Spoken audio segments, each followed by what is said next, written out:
Hi everyone, it's Mrs. Schneider. Today we're going to be working on Step Up to 5th Grade Lesson 8, which was 17-8. Today's objective says, I will be able to multiply fractions with whole numbers. Now we actually did this in 4th grade, so this should be hopefully a little bit of a review for you. So again, let's look at our objective, make sure we know what all those words mean. So we know to multiply fractions with whole numbers. And a whole number is just like a regular number, 3 or 5 or 10 or 23. It's not a fraction. So let's look at our solve and share. Solve and share, it says Julie has 10 yards of ribbon.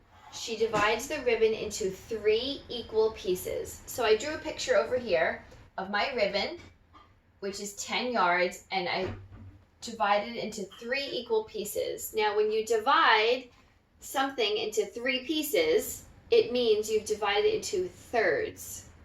And each piece is 1/3. 1/3, 1/3. There are 3 pieces all together, and this is one part of that. All right, so she divides the ribbon into 3 equal pieces, like the picture, and uses 2 of the pieces on gifts. So she divides it into 3 pieces, but she actually only uses 2. So let's say she uses this piece and she uses this piece. So she uses 2/3.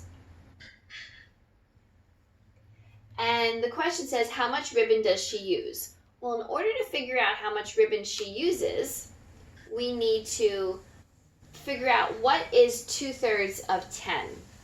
Now, this is kind of funny because usually when we multiply, we make numbers bigger, right? But when you multiply a whole number by a fraction, the whole number actually gets smaller because this is not 1, it's less than 1. So if you multiply a number by less than 1, it's going to get smaller. And that's exactly what happens. So in order to find out how many yards these 2 pieces are all together, we need to figure out what 10 times 2/3 would be. So we have 10 times 2/3. Now remember, when we multiply, we can't just multiply 10 times 2/3. We have to make 10 into a fraction. So let's think.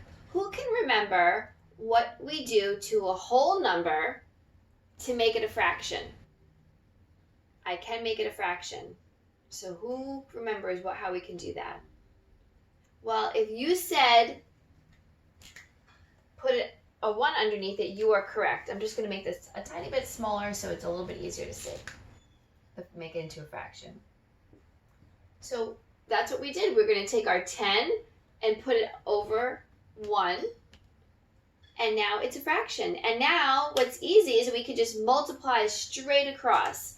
So 10 times 2 equals 20, and 1 times 3 equals 3.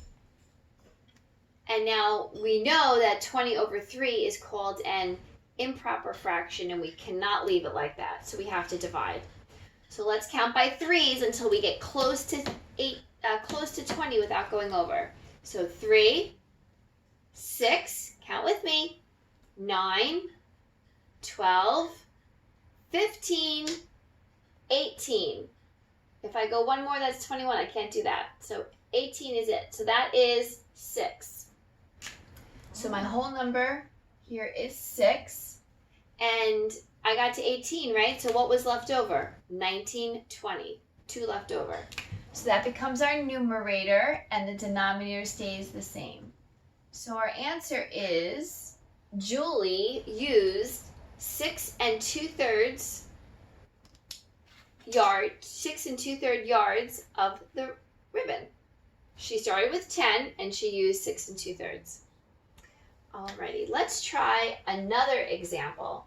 And always don't forget to make the yards to label your answer. Let's try another example so you feel confident that you'll be able to do this. Now, hopefully this is bringing back some great memories of math lessons in our classroom because we did do this a while back. So I'm going to give my whole number is going to be 3, and I'm going to multiply it by 2, fourths. Now we always have to make our whole number a fraction, and we do that by putting it over 1, and then we multiply straight across. 3 times 2 equals 6. 1 times 4 equals 4. And of course that's an improper fraction. We cannot leave it like that. So 4 goes into 6 once with 2 left over, and the denominator stays the same. And now 2/4 we have to reduce. We can divide by 2, so that becomes 1 and 1/2. So I took my whole number, I made it into a fraction by putting 1 underneath it. I multiplied straight across, and then I changed my improper fraction to a mixed number, and then I had to reduce it. Honestly, this is probably harder than this part. There's more room for error. Remember I told you the kids always make mistakes there? So let's try another one.